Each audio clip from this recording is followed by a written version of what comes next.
ko tubona se filime z'urukozasoni ubureba ngo wandikamo ngo abagore bari hejuru y'imyaka 30 ubwo ni ukuvuga ngo uyu mukobwa mukundana akaba akiri muto bimeze bite bino ni ukuri sheri wirirwa uriya filime z'abantu bakuru filime z'urukozasoni ariko ngo z'abamama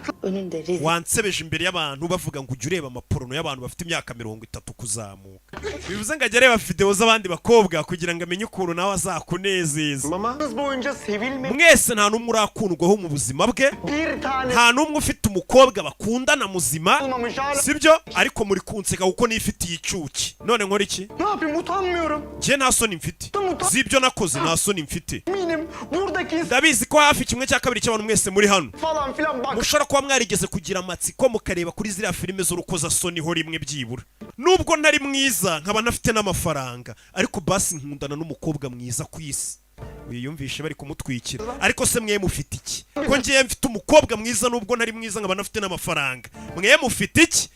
urukundo burya ntago ari ikintu uzana ku muntu gutyo gusa bitwara n'igihe ukimwigaho ugasanga ibintu bimuriho ni bishya ukomeza mwigana mugenda munihanganirana ubu nta kintu na kimwe ngitinya nta nubwo mfite ubwoba bw'uko wanyanga cyangwa wansebya icyo nzi cyo nuko ngukunda ndagukunda n'umutima wanjye wose sheri wawe nimba atarakubwira mu bantu gutya akagukunda ataranagugira profile ya statiye ya WhatsApp nujya ataragushyira kuri WhatsApp ngo ube profile agagukunda yarababaye arumirwa